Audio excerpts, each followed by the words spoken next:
Hello, you wonderful people, and welcome to another episode of Super-Fanta-Fi, this being a show where it's about TV shows of the supernatural, fantasy, and or science fictional genre. For today's episode, I'm going to talk about the latest episode of Legacies. A lot of really interesting things went down in this episode, so let's break it down.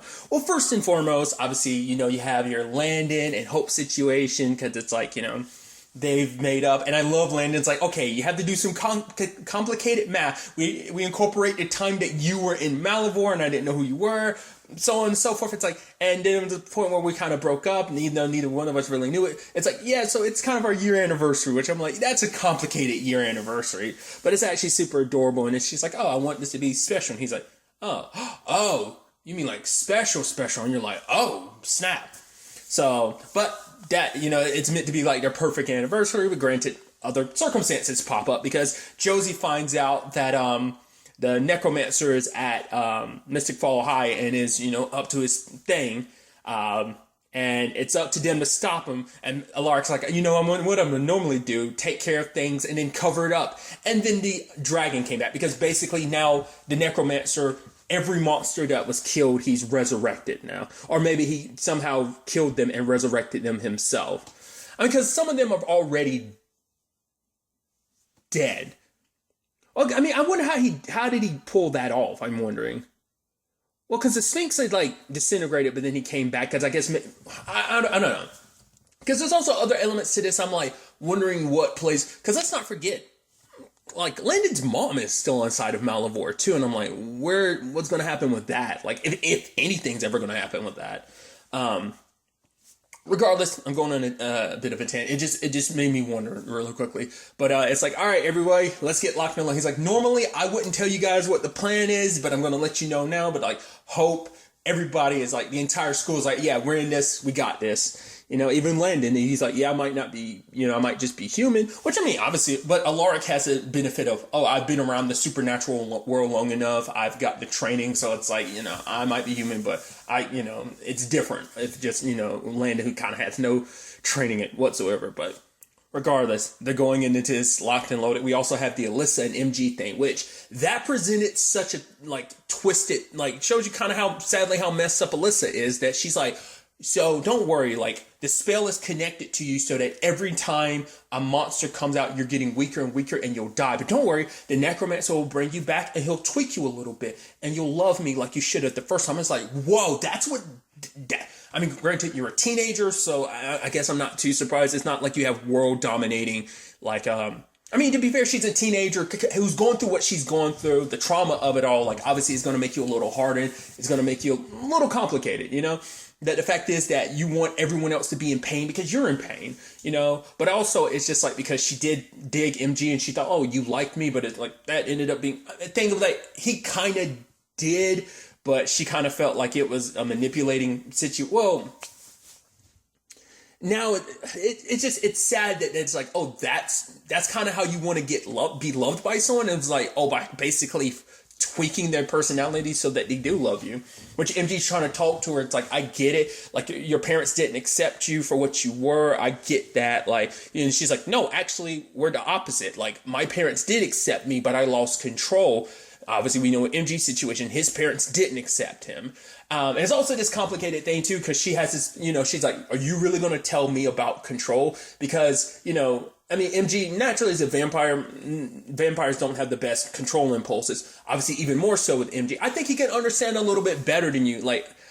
Maybe she already knows about him being what he is. I think everyone at the school knows about MG being a ripper. So, I think that probably that's probably common enough knowledge that she probably knows that as well. So it's probably even more so but I think it's also he can probably understand you on a level no one else. Truth be told is I think the two people at school probably, three people now who could probably know her, understand her better than anyone would be MG, Lizzie, and Josie, because at least Lizzie and MG has to fight his, like I said, even more so, not just as a vampire, but also as a ripper. But, Lizzie kind of has had control issues in the past.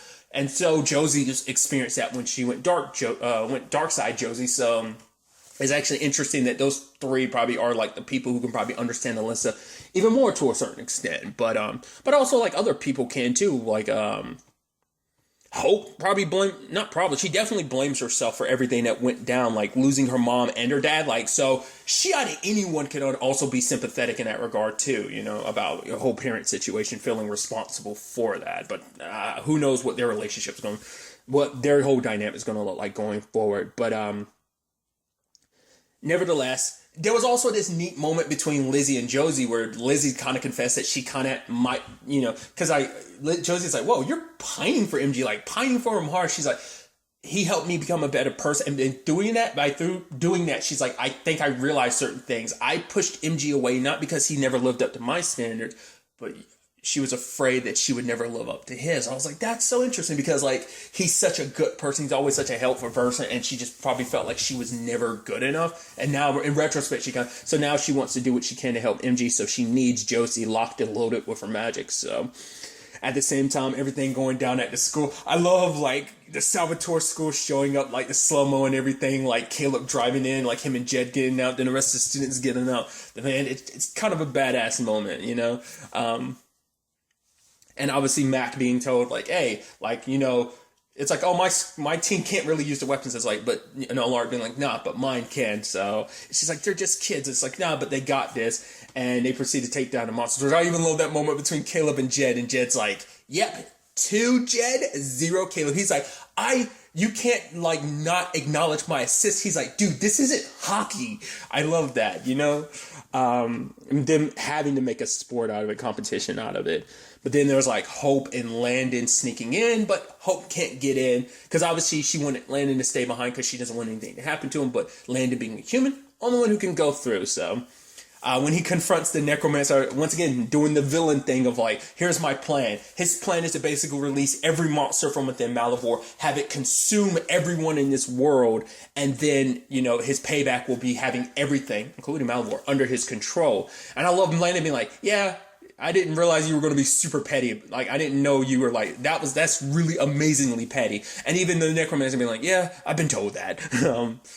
But it's like, oh, here's your dad who's going to kill you. And it's like, oh. And once again, that moment of Landon just being like, hey, dad. Which is actually interesting because, like, Hope kind of had dad issues. Obviously, Landon does too. Granted, different yet same. Because it's like, well, her dad was kind of labeled a monster.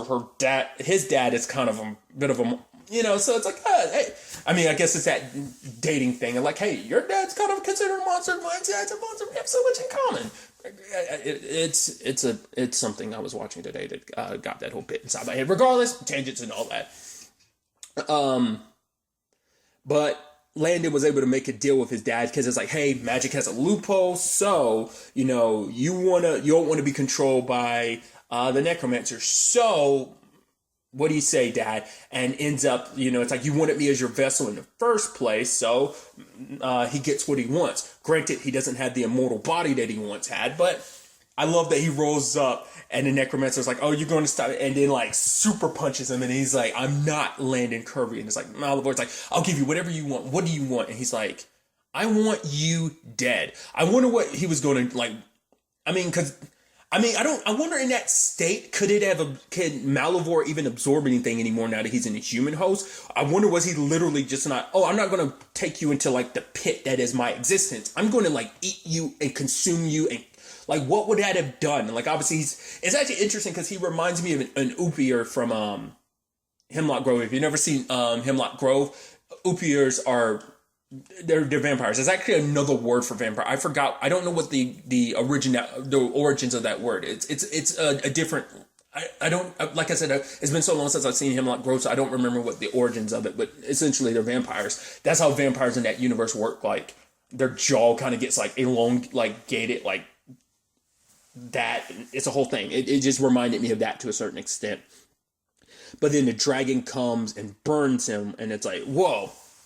And then all of a sudden, it's like, okay, so, Landon's dead. And I like that badass moment of just like, you see like her wolf eyes kick in, when Hope sees that. And it's just like, understandably so, like, it's like her greatest fear just came true in that moment.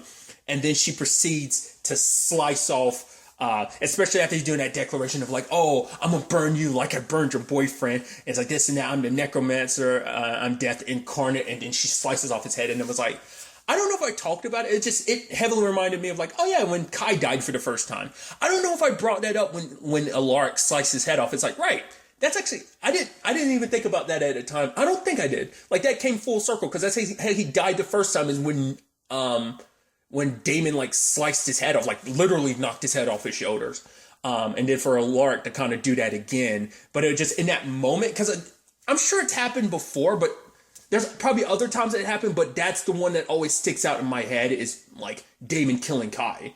Like I said, I'm sure there's other instances of someone getting their head literally knocked. I just can't think of it off the top of my head right now. Other instances of this universe, I know it's happened, but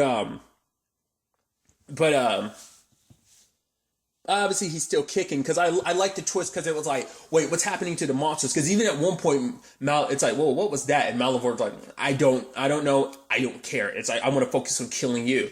But it turns out Landon's back. It's like, wait, what? And then on the outside, Alaric's figuring out like, oh wait, they've been put inside, a prison dimension, which he has to explain that to Mac. Because it turns out that's how. Well, rewinding a bit, MG's trying to, reach that good side of Alyssa and beseeching her to like, change that this is things don't have to be this way. But luckily Lizzie and Josie showed up in time. But for him, it's like, you don't need to trust Alyssa, just trust me that I trust her. And, obviously they're like, fine, we'll wake her up because she's the only one that knows the spell, so she could potentially find a loophole in it. So they used an Ascendant to basically put them in a new prison dimension. So that's what this is all about. And luckily, because it's a prison dimension, Landon's back. My immediate thought was like, and I felt it the entire episode because I'm like, there's no way there's going to be a happily ever after at the end of this. Just there's going to be some cliffhanger. But I'm like, I was just so certain. I was like, that's got to be Malivore, right? But then like later on, Hope knows that Malivore did possess Landon's body. But I guess in that moment, like, I don't know, because that's the thing, like.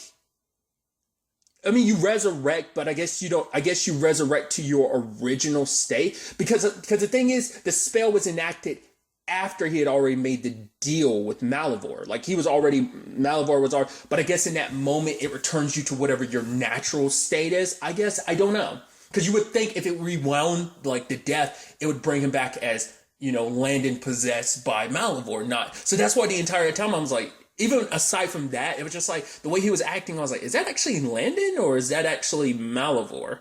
Because at one point, I'm sure maybe he was making a different reference. It's a reference I probably don't get. He referred to the Necromancer as York. That's probably him making some other reference that I'm not necessarily getting because he is a nerd. Because he even referenced the Star Wars movie, and it's like, it's like he's like, I'm gonna be Obi-Wan Kenobi, and you guys are going to be the ones to save the day. She's like, but he died. He's like, the only reason why you know that is because I forced you to watch that movie, but don't worry, I'm not going to die because there are at least 2 more good sequels, which is like, jab at Star Wars. I mean, to be fair, that's what a lot of people have that opinion, so it's not like it's like, I'm sure some people are like, regardless, not going down that path, but you can't help but notice the wording to that, because obviously that's how a lot of people feel. God, I went on a whole tangent. But regardless, it's like he probably made some reference I didn't get, but like when he was like York, I was like, did he just call like the Necromancer by like its real name? It's like Landon didn't really know that. I mean, maybe he's referenced his real name, but he's always referred to himself as the Necromancer. That's why he didn't like the whole being called Ted situation. So that's why I'm wondering, like, I don't know. And then also like kicking his head and everything. I love it because it's like, he's so pissed because also it's like they're having their moment and then he's like being so disgusted by it. And then it's also like, it's that witch who betrayed me. And it's like, and then Landon's looking and then it's like Alyssa Chang. And it's like, and Landon's like, oh yeah, seriously? No one trusts Alyssa. I also love just in the background, his body just searching for his head. Very Headless Horseman from Sleepy Hollow-ish, kind of reminds me of that. But regardless, Hope has got a plan, and it's like, all right, so going through the Malivore pit is how she got out before, because as a Tribrid, he doesn't like her blood is literally poison to him. So it's like, all right, let's do this, and hopefully we both get spit out, happened to both me and Kai, so let's, it's like, hey, another Kai reference. But there's almost like this beauty to like them holding each other super tight, kissing as they're sinking into Malivore a bit. It turns out like, the necromancer's like, oh, I got my head back. Oh, yeah, I'm great. And then, like, he runs into Malivore. Oh, and Malivore no longer has a symbol because he's no longer... So that's what I'm saying. Like, it seems like it reverts you to what is technically your original state and whatever your personal natural state is. Which part of me is wondering, like... I think now that might influence some stuff later on, because at first I'm like, do you think that might have something to do with the fact is it makes you wonder, maybe that's also why maybe Landon came back not as a human. He probably didn't think about it, but maybe he came back as a phoenix. I'm throwing it out there, but a later idea I have might contradict it. Well, since I'm already on the topic, like I might as well finish my thought. I'm thinking when it's all said and done, I don't know. I'm curious, are they actually back in their world at the end of the episode? Because it's like, well, I haven't found another soul, but that just might be this. It's like, even the fact is that he's like, oh, I remember everything. He's like, maybe it's having Malivore part of my body or whatever. But I think this is what this is hinting that basic. Maybe Malivore and Landon kind of break the rules of that world a little bit. Maybe under normal circumstances, it would fit that, but maybe like because of the nature of this world, because it was also interesting because it's like, why did Landon and Hope get sucked in? But I guess it's like because Landon is his son. But also, well, to be fair, at that time he was Malivore. So I guess that's why he got pulled in. But Hope, I guess it's because at one point in time, she's technically one of Malivore's monsters because she was in the pit with him. So I guess that's why, like, she got dragged in as well. Because, like, no one else did. No one else at the school got dragged in, but only all the people that got pulled from Malivore. So I think that included all of them. But regardless, what happened to Landon at the end? I think, like I was saying, like the original states, like I said, I'm probably about to contradict myself about the whole Phoenix thing. I think what is Landon naturally? He is Malivore's son. So maybe in that moment of coming back, it reverted him to what is he is a part of Malivore. He was a son that was made from Malivore. So kind of returning to that natural state of kind of what he's kind of at his core, what he is, above the whole being human or Phoenix thing. I don't know if we don't even know if has he ever been around Hope when she's bled? I mean, to be fair, it doesn't necessarily just have to be her blood. It's just her very essence. And maybe when they do their thing, some bodily fluids got exchanged. But you would think that would have been something before now because they kissed. So that's why I don't know, maybe this is different. Maybe all of that took its toll on him. And because he can't like get like her like bodily fluid, like the exchange of bodily fluids and under those circumstances might have killed him because it's like, oh, you're Malivore, and technically because of the whole returning to original state. I'm guessing. I don't know. Like I said, I don't know what the rules are under those circumstances of life. Because like I said, I would have expected him to come back as Malivore, Landon possessed by Malivore, but like Malivore was there. My initial thought was Malivore and Landon switched bodies. So Malivore, when he came back, is actually in Landon's body, but Landon got stuck as Malivore, like some kind of almost a soul exchange type of situation. But it seems like that's not the case. But I mean, because like I brought up earlier, Landon said he doesn't know what kind of effect Malivore taking over his body. So maybe it's not that. Maybe just by having Malivore take over his body. But once again, it's like, I'm like I said, I guess just because of the nature of Malivore, it broke the rules. Because I guess in its own right, it's a dimension as well. So maybe the rules on how he works kind of clashed with how the prison world worked. Because that would, like I said, you think Landon would come back, but I guess because when we look, that pile of ash is still there. So it's like, oh, he died and came back, but it's not like that pile of ash was what he was. I don't know.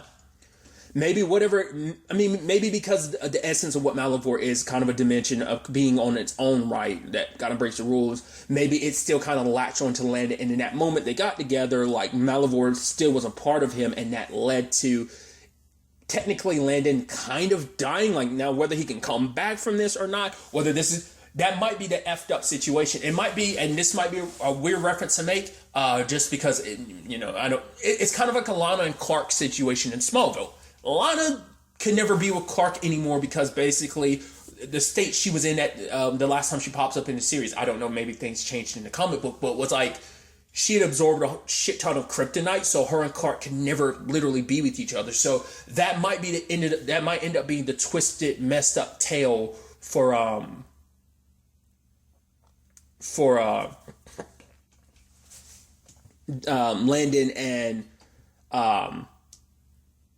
Landon and Hope, that maybe just for her, it's like, oh, like she finally kind of let herself be happy. She's like, I never thought I'd be happy because like I'm here with you. And despite everything, like, I think, I finally just let myself be with you. I think she kind of let go of her worries and just kind of embraced the being happy and just, rather than being scared of what could happen, just kind of embracing the moment and just being there and being with Landon, them being together. And just like just literally moments after kind of letting her guard down in that moment, she technically loses Landon. But I think that's going to be the thing of like, they can never be together because of his circumstances now. Because it's like, she's literally poison to him now. Once again, that's a a lot of speculation on my part. Like, I'm not quite sure because I feel like I don't know. So if that's the case, that's definitely going to be interesting. And sad. It wouldn't be technically the first time because it's like, I guess you can almost make the comparison of like, oh, Elena being under the Sleeping Beauty curse and like not being able to be like, not, for Bonnie's sake, making it so that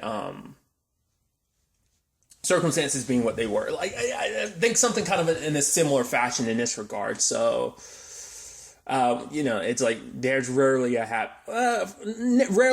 fully happily ever after in this universe. Once again, the Vampire Diaries ends a little like, uplifting, but it's kind of a bummer of an ending.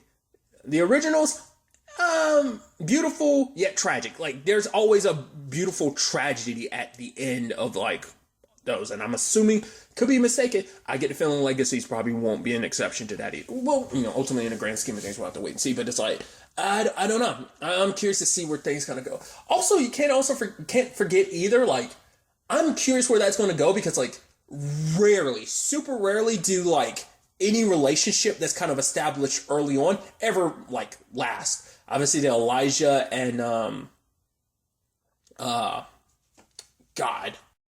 and Haley. I literally was blanking on Haley's name for so damn long. Oh my God.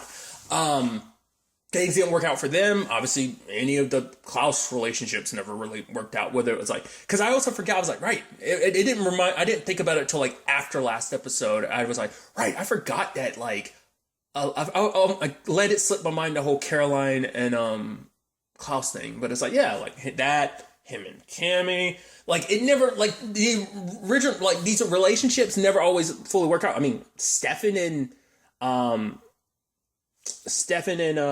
Elena, so it's like you almost kind of work because you're like, oh, they might suffer the same thing. So like at the end of the day, to be fair, it already kind of happened because there was no, there became a, there was a, God, I'm terrible right now. I'm sorry. Landon and Josie situation. So it kind of already happened to a certain extent, which that led to some complications. Which, circling back to it, it's like, hey, the day was saved and everything. MG's good. It's like, oh, how about a group hug? Which Lizzie's kind of like, no. But Josie and Alyssa partake in it, which that's kind of sad at the end of the day. Well, for one, it's like,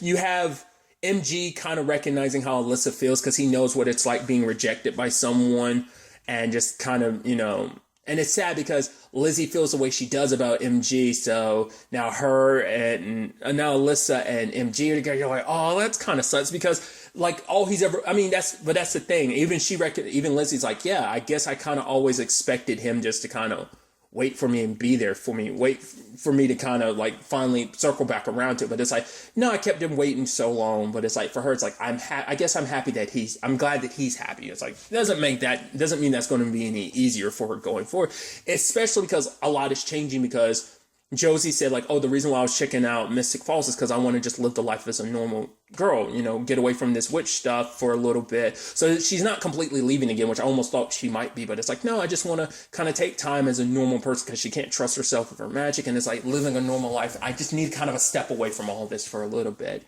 If I have your blessing, which, it's like, oh, like, obviously it's like now she kind of things, she doesn't really have Josie there, and now MG, like, yeah, he's going to be there for her, but not in the same light. Because also it's going to be a thing of like, she kind of has to share MG now with Alyssa because, well, that's his girlfriend now.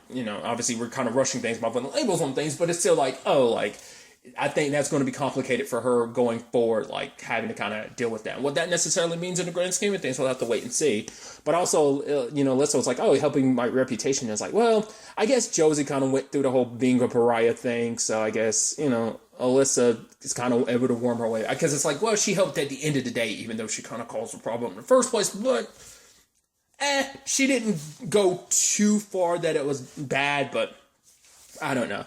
There's also the whole Mac and Alaric thing. It's like, okay, she's like, this is a lot to think about. She's like, I'm literally hanging out here at Hogwarts, and it's like, but it's like for her, it's like, does it really matter, like me getting adjusted to it, because you're just gonna make me forget? But then Caleb is like, oh, I've got everyone else in town. Do you want me to do her? And it's like, no, well, I guess, but I want you to make it so she remembers everything. He's like, at the end of the day, it's your choice. Maybe this will complicate things, or else there will actually be no more us once you remember everything.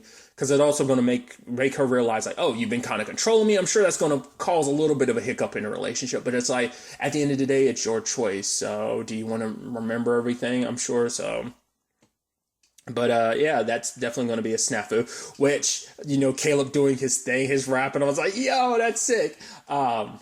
So things kind of work on that end. Obviously, on the other end, they're not so good. Granted, once again, there is that situation of, because they came out of Malivore,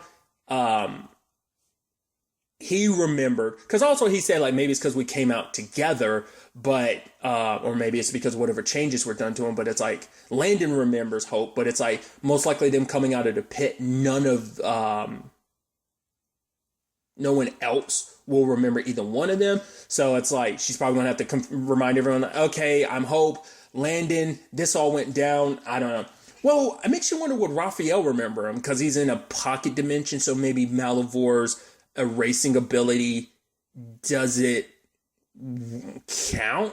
That'd be the litmus test on that. I don't know. It's going to be interesting. Once again, that also depends on if they're in another pocket dimension. That might be how they work around this. Like, in that moment, Landon died, but it's like, wait, we actually didn't land in our world. We're actually still in another prison world pocket dimension. So luckily, Landon's able to come back. But that would have been a fatal death. And it's like, probably the next episode is them potentially figuring this all out.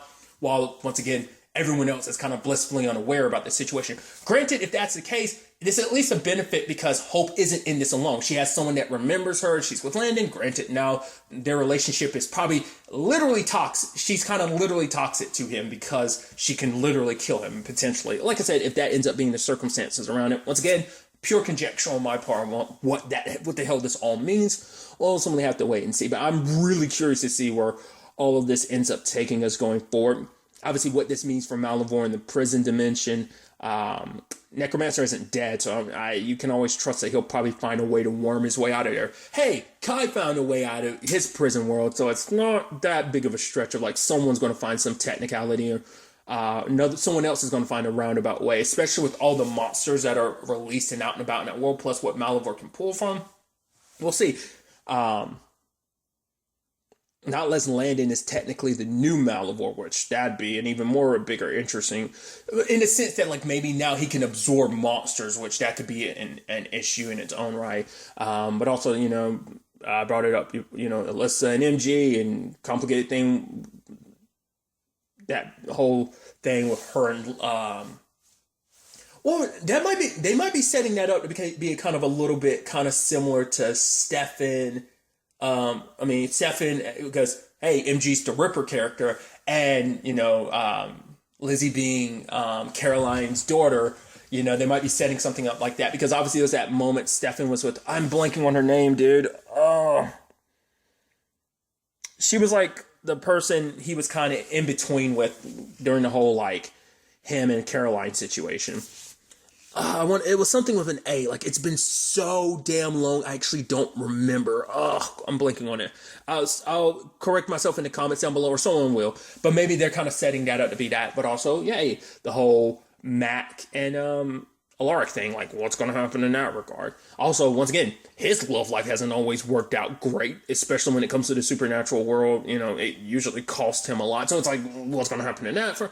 We'll just, you know, like I said, a lot of this, hopefully we'll get some answers to it next episode. But really, that's all I want to talk about. Till the next time we meet, be happy, be safe, live life to the fullest, and enjoy it. Good day, and goodbye.